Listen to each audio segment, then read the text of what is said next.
Welcome to the End of Life Conversations podcast. I'm Reverend Wakil David Matthews. And I'm the Reverend Mother Ana Luisa Armendariz.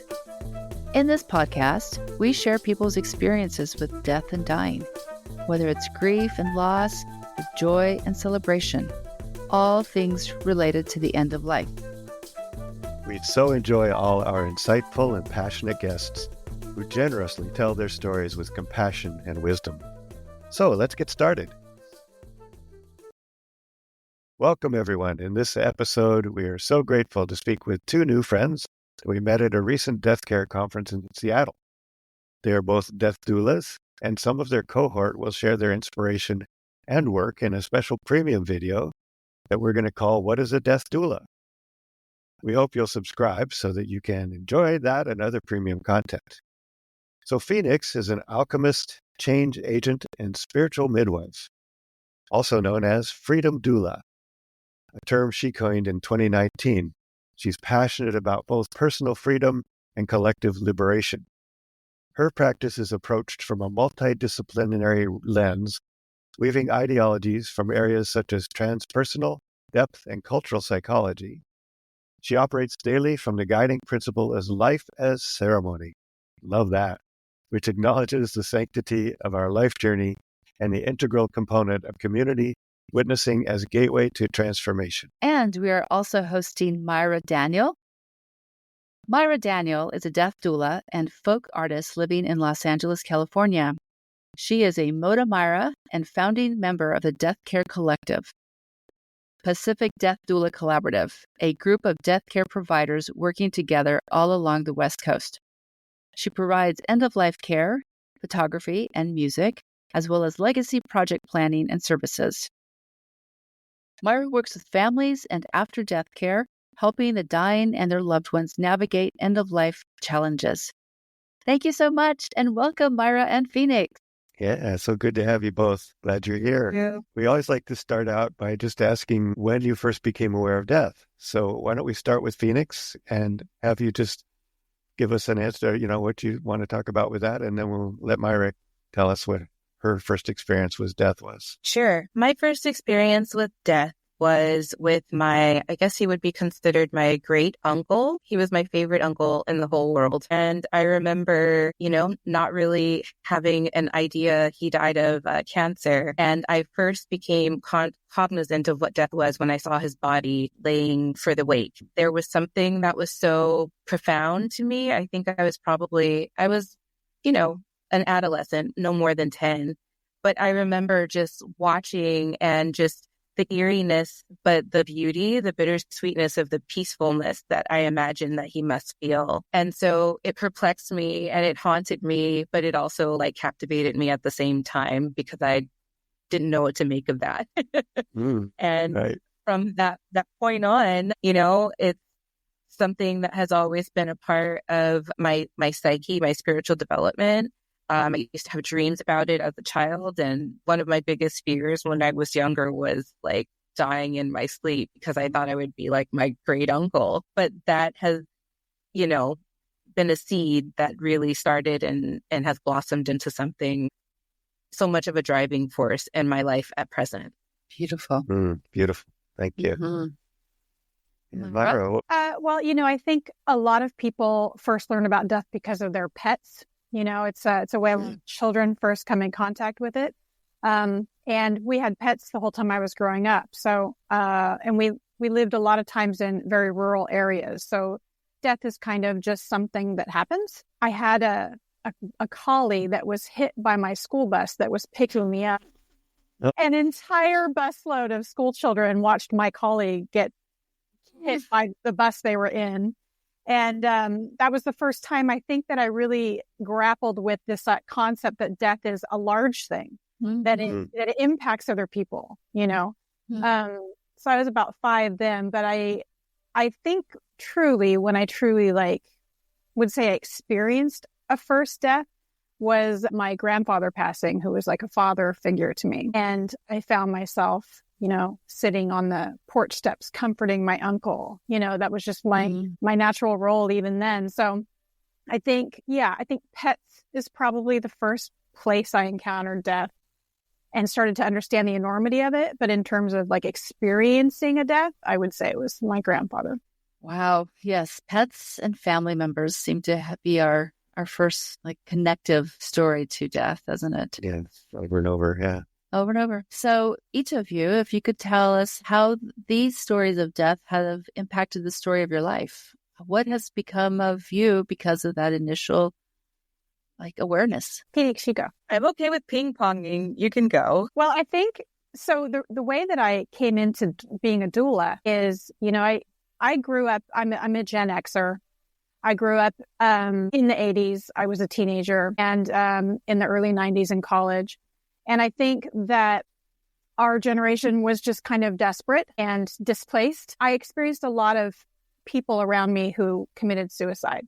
So I went through a lot of suicides, and it filled me with rage, and I had to find a place to put the rage. And so you fast forward years and years later, and I'm working with the unhoused in Las Vegas. As a photographer, I was doing pro bono work. So I was working with various organizations in Las Vegas who worked with people who were unhoused, at risk, going to their various events, and doing a lot of stuff on my own, just going out and talking to people, taking pictures, and stuff like that. And what I found was there was also quite a bit of intersection. Suicide is happening on the streets, but also just illness, just really desperate situations of untreated illness, whether that's mental health or actual physical disabilities, physical ailments like cancer. People are untreated and left untreated, and nobody cares. And that filled me with rage. I think, honestly, the way I transmuted that into becoming a death doula was I didn't want to put my rage somewhere. What I wanted to do instead was find a way to turn it into care so that people would not have, so that I could do something, even if it was small things, that contributed to maybe they'll have a slightly better day today. And over time, watching the different people who were dealing with things like cancer and MS while living on the streets made me start to really think about how can I provide care for people who are dying in a more fundamental and physical way, in a way that actually did something. Taking a picture is great because it can raise awareness, but I wanted to be actively in the work. Yeah, perfect. Thank you. Beautiful. Beautiful. Yep. Yeah. Phoenix, what's your story? Yes, I'm ready. And I got chills. So many Yeah. points, Myra. And I think I see so many threads of connectivity, which is really beautiful, again, and why we were drawn together in the first place. Like you, I grew up, and I think something that really was impactful was witnessing premature death. I lived in the inner city, and so like one of the most impactful things that I saw was we had a neighbor across the street who was murdered over $5. My mom had students who were murdered and killed. I had friends, and same thing. I was devastated living in the inner city and witnessing profound grief in these communities with no way to process them.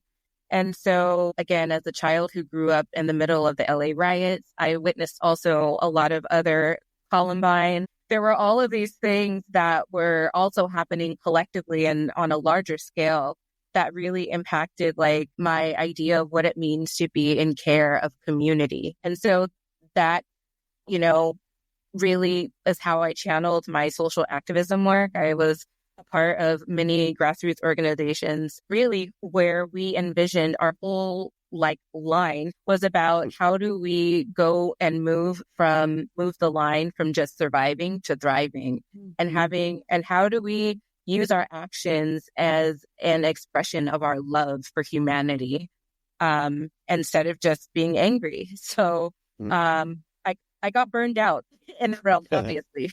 I had to leave that work. It was devastating for me being on the front lines and, protesting every week, for something new. And I got sick physically. And so I'm like, this is not helpful. How can I be more helpful?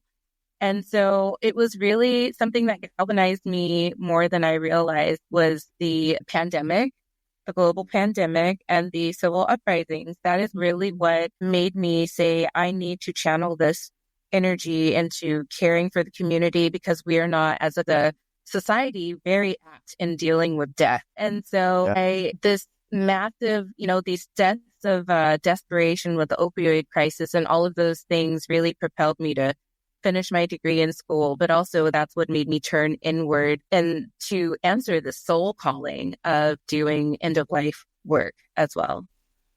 Talk about chills. Yeah. Both of Thank you. you. Yeah, both of you. Just really, thank you so much. Isn't she fabulous? Oh, yeah. Yeah. Stop it. So are you. Yeah. We tend to find lots of fabulous folks on here. Thank you so much. We do. Yeah. We always say we're the luckiest people. Every Monday, we're like, "What's not the most amazing?" Fun. What a great job you guys have. Yeah, right. I listened to the episode you did with Dr. Rohr. Oh, yeah. So good. Oh, yeah. Okay. Yeah. Keep listening. There's some that we're like, we get off and we're like, wow. Oh, what happened? How could there be so many cool people in the world? Oh, there's so many more cool people. It's what we have to hang on to. I know. Yeah. There are people who care, right? Especially now. Yeah.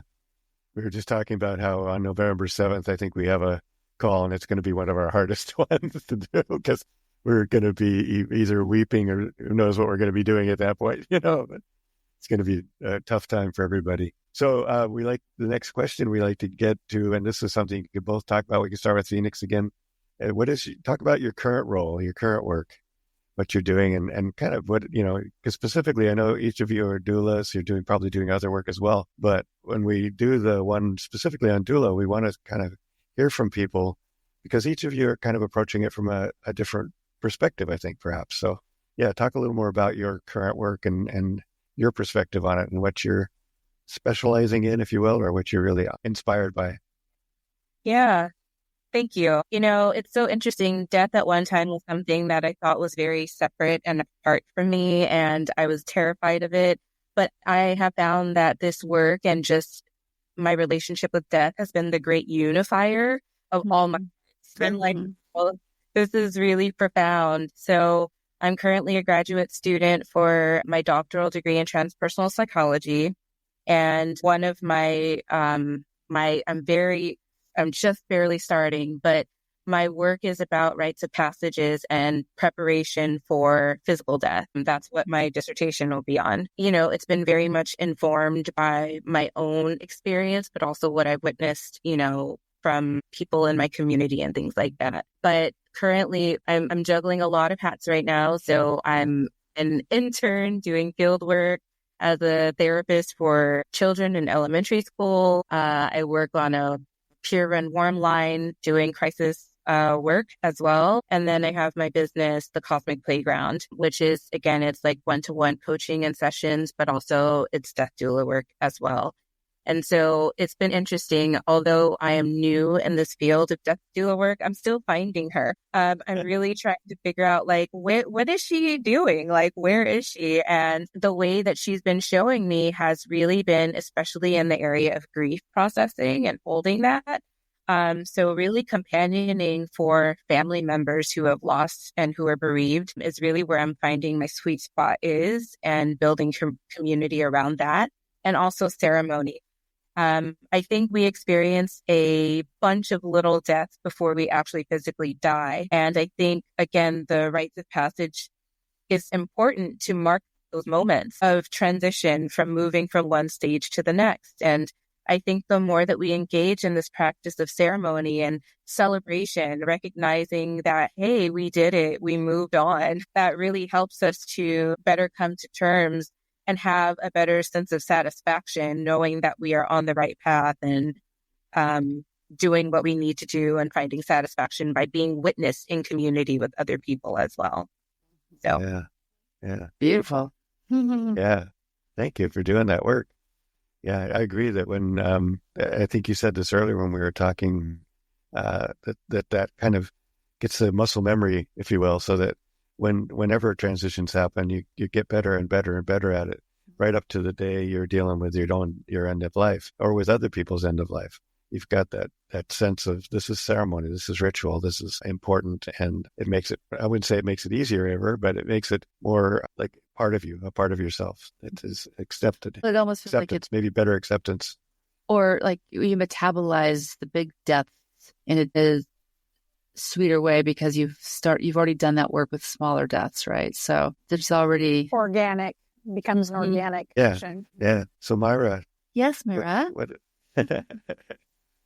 So like everybody in LA, like you mentioned, I'm a hyphenate, definitely. I started Moda Myra as a photography business. And when I decided to become a doula, I was really thinking about all the hats I've worn over the years. I was a legal secretary for a long, long time. And I've spent a lot of time in offices prior to deciding, you know what, I want to be a photographer and taking classes and stuff and becoming a photographer back in the day. I'm old, so this is over a long course of time, obviously. But right now, what it has become is I'm a death doula who will do end-of-life photography, and that can take many forms. I will also, because I'm a seamstress, I will sew for you for your legacy project if you'd like quilt, or if you would like me to make you a shroud, whatever kind of sewing comes up. And I will help you with any and all forms of paperwork because paperwork is something that, second nature, right? I'm a musician, so I will help you with music for your ceremony, or I can record a song for you if there's a special song you love. So I wear a lot of hats, but I wanted to find a way to put them all into the work of helping people at the end of their lives. So that's kind of what it's become, an amalgamation. Yeah. I love that. And I feel like we're all doing that, actually. All of us are trying to figure out our way to, support and show our gifts and be in the capitalist world. So, yeah. I mean, I don't ever anticipate that this is the main way to pay the bills, but I don't want that to be a reason that I can't do it. Right. So I would like for those other things to be there just simply so that I can keep doing this work. Yeah. That's important. Thank you. Yeah, we all have talked a lot about how do we live in this world where we like to give all this away because we care about people, but there's, bills to pay, kids to raise. And so with each of you in the different, the myriad of hats that we are wearing, how are you challenged in specifically, I guess, in the death care work that you are helping to provide for folks? What is it that you see is difficult? I think it's my turn to go first, isn't it? Oh, darn it. Yeah. I think, honestly, the biggest challenge is finding your people, finding your communities, getting your foot in the door, finding your clients. It's a really difficult part of becoming a doula. Once you are a doula and that starts to happen, I think it takes a long time. But as it starts to happen and you start to get more regular clientele, I think the biggest challenge for me is, you're always walking that line between it's a very intimate experience. You're dealing with people who are perhaps uncovering demons they've never faced before. You're sitting at the bedside while they talk about things like deep regret, or, you're dealing within a family structure that is incredibly non-functional, and you're trying to navigate those waters. So it can trigger you, I think, because everybody walks into everything that they do with their own baggage, right? So I think one of the biggest challenges is making sure that you are walking alongside them and not in the muck. They cannot throw you a life raft. So I think it's really important that you are the life raft. And so all the work that you have to do within yourself, right, and within your community to make sure you're shored up, to make sure that you're the one that is lifting and holding, as opposed to, whoa, I'm just going all metaphor today. But, you want to walk alongside. And there's a reason. Inelda is where I got my doula certificate. And I think there's a reason. That's one of their kind of signals to the world, is to walk alongside. And I've really taken that to heart. I think it's incredibly important. And I think it's that ongoing work that you have to do as a doula to make sure you are not wading into the mud, because it's not like you just decide how you feel about things and that's it. Right. Every single death is different. Yeah. So, yeah, I think it's a big challenge. Yeah. Thank you. Well said. Phoenix. Yeah, I love this question. I've got lots of gripes. I think this is an industry that is also running against a time clock in every sense of the word, with clients with, and I recognize sometimes that, again, time is not the enemy at all, but I think at times you might feel constrained by time. The way that you have to move so quickly and instinctively, and this to serve people effectively is really something that's really interesting. I think what I've run into is the disjointed nature that Myra was talking about, this disjointed nature of systems that we're navigating between all the time, whether it be medical, whether it be societal. There are not really a lot of resources for people. Like we said, we want to provide affordable care, but do a lot of people have disposable income that they can provide? So how are we supplementing that? In insurance, all of these things. And again, the medical industry has a lot of, like we've run into a lot of blockages in that sense, when it really could be so simple if there was this, like, I guess, integration of our practice into that field for sure. Say that again? A symbiosis, right? Absolutely. Absolutely. Yeah. And so, again, I do believe that there's an extreme amount of work that you have to do as a doula yourself, because, again, each and every death that you go through, every process that you're experiencing, you arrive new, different every time.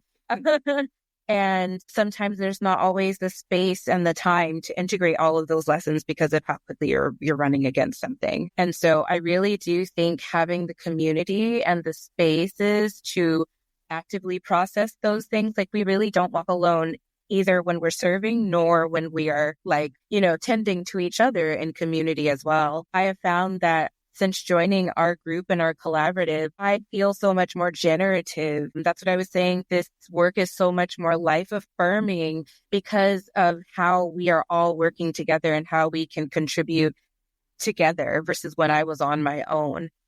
My practice was stagnant. I really got overburdened because I'm like, I really have to do everything. After graduating, I really felt like I was at a loss. And so much of my energy was scattered, not focusing on my skill set, but like trying to make a name for myself so that I could get business. Yeah. So there was just so much, again, like I said, I didn't feel like I had enough time to even dedicate to my craft. So having that way of sharing the burden with other people to do that work for you, that's really all my dream is just to keep creating this because it's better for everyone.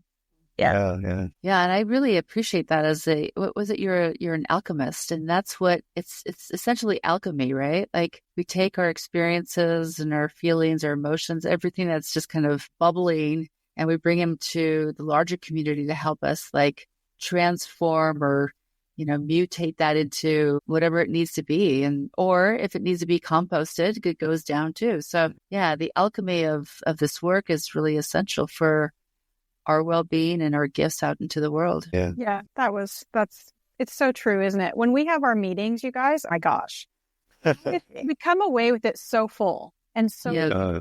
I love that. I have to say, I was at a hospice center for 7 years, and that was one of the things that we did not have. And I mean, maybe it's changed at this particular hospice, but we were never, we were told, like, because of HIPAA, we were never allowed to talk about any of these interactions we had with any of these people who we served, right? And so, but there was never anybody to like talk about it with. So they made very clear, like, you're not going to talk to your husband about this or your friends, or like every year they would drill this in, and it just feels like what a poverty mindset too, right? Because these are gifts that we keep pulling out to give forward. All of us need to hear stories in order to, get, our craft can be honed. And without sharing, we don't know, we're all inventing a wheel essentially every time if we're kind of working with clients in a bubble. So that is such a gift. I'm really hoping that actually moves to bigger spaces, right? Yeah. I'm really glad you guys brought that to us, because I think that's really important. I think when I worked as a hospice chaplain, that was the work. One of the biggest jobs we did was give people away somebody to talk to, right? The staff somebody to talk to, as much as talking with patients. We spent time with the staff, because they needed that outlet, and you can't get it and it's often the case that HIPAA or whatever, they want to let you talk about it elsewhere. And you guys kind of segued nicely into, because that's a good example of our next question is about how you support yourselves and how you support your energy in this. And a good example is you've got that group that you're working with. That's very cool. Are there other practices that you have that you can talk about that some more if you'd like too, but other practices maybe that help you stay centered, stay grounded in this work? Phoenix sisters. So community is really like my anchor. And I think about that as I'm growing into aging. I think multi-generational relationships are so like healing to me, having, this like multi-directional like relationships, being a mentor for young ones, but also being mentored back by them, and also vice versa with elders. Again, it's that same thing with rites of passage. I think we are not training ourselves and we are not training people up into these next stages. And these relationships provide a pathway in order to do that. Building and growing and sustaining community is a really big thing for me. But also for me, again, spirit is not something that is separate from me. It's just like, it's everything and it anchors me. And so, I find ways to bring spirit and to be thankful for spirit in everything that I do. So when I wake up in the morning, it's like a prayer to my Odi, which is like my spiritual head. I pray to the water when I'm in the shower so that I'm a clear vessel and that I am poured into every day and that I'm a source. I clear my space. I take spiritual baths every week. I provide myself, like with anointing. I do ceremony for myself and for my friends. So it's really not something that it's really just kind of, again, like the ceremony. It's a way of life. And I'm kind of, again, I think I used to make it really complicated, thinking everything had to be formalized, but spirit does not ask that of you. So yeah. I feel that my cup is constantly being filled in these small ways. And again, I'm so grateful to have family and being able to hold them close and be in communion with them as well. And also just making sure that I can go to places like just yesterday. I think I was just like, I hear the ocean calling. I didn't do anything but sit in my car, just sit there and read for a minute. But that was like instantly like a recharge, something that I needed. So, and then I have my cat. My lovely cat. I'm with them too. Yes. Yeah. I really love that. And I feel that for me, it's something that I use as one of my spiritual practices too. So that breath by breath, every breath is a new prayer. And that's the way you can stay. It's not like something you have to set up a time to go pray or set up a time to go meditate. Just every day, every moment is another breath. And there's nothing that isn't God. That's, it's all God, and it's all surrounding us all the time. So Myra, what have you got on that? What you're saying though is, it's that the mountains are calling and I must go, or Phoenix thinking about the beach. That happens to me all the time. I just go to the beach or I go to the mountains because I just need that, But I mean, in terms of just sustaining ourselves so that we can be renewed and come into the work fresh. Yes, definitely. One of the reasons, Phoenix and I are both founding members of the collaborative. And one of the key reasons for that collaborative was to provide support to each other. Mm-hmm. We have other folks who are doing the same work as us, who we can talk and share stories with in a very, very private way and still glean information from each other and emotional support, professional support. But we also, both Phoenix and I belong to the Threshold Choir, which is, are you guys familiar with Threshold? Yeah. Yeah. Good.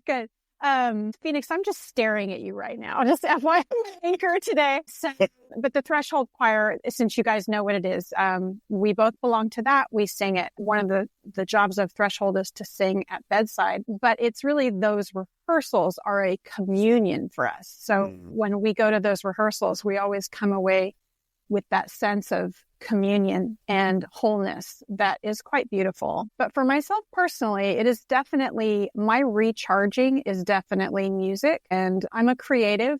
So generally it's a creative pursuit. And my heart and soul is my home. My children, who are 27 and 24, they spend a lot of time with me. They're wonderful.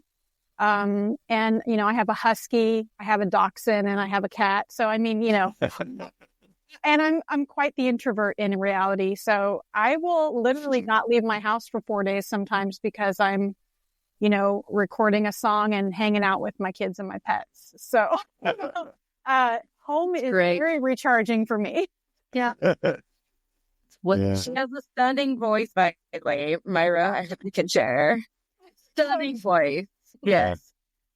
There's an episode you should check out with Kate Schuyler, which is she's a writer for the Threshold Choir, and she's been doing it in Oregon. So check that one out. But yeah, great. Yeah. So each of you, what do you feel? What frightens you most about the end of life? Did you say frightens? Yes, frightens. Whose turn is it? Myra, you just go. I'm always going to say, Phoenix, you go first. Honestly, not a lot frightens me about it. Really, I've been in death spaces since I was a child in a lot of ways. So I've seen a lot of different ways that people die as well. So I don't know that I have a lot of fear around death at this point, but I do worry about some things. I worry about what my children will be left with in terms of what legacy have I left in them. So I worry about stuff like that, I think, but I don't have fear around it. And honestly, they're grown adults now, and I see the humans that they are, and they're going to be okay. I feel really solid about our communication, that they know how loved they are. So I don't know that I have fears, really. I think the continual thing is the quest Right. to leave behind good, to be a net positive on the world. It's more like a drive. It's a drive. Yeah. Yeah. Love that. Yeah. I have kids, and I have kids in that age range myself, and and I feel the same way. I know that they know what's right and wrong, and what's good and bad, and they know what love is about, and how to be beloved people and compassionate people. And I've done all I can do, and if it's time for me to go tomorrow, then they'll know what to do. Yeah. They'll be okay. They'll be okay. It'll be fine. Yeah. Right. Exactly. Yeah. Yeah. Phoenix, anything you want to share about that? Yeah. I'm also a mom to a 19-year-old. And so naturally, a lot of my questions are about legacy.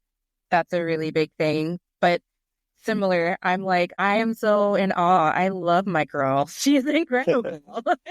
And I know I really am. I'm just really proud of this human. And I feel that settledness. Again, I mean, she's in college right now. And again, I tell her all the time, I'm there's a piece of me that's out there in the world, that it's really hard to be a mom and to allow you to live. But also I always feel this peace and this settledness, knowing who she is and that she's navigating in the world, and allowing her to come to me now has been really instructional in that way of making me to feel more secure in her being okay. So I think the biggest thing is leaving life unfinished, doing things I don't want to leave this life unfinished at all.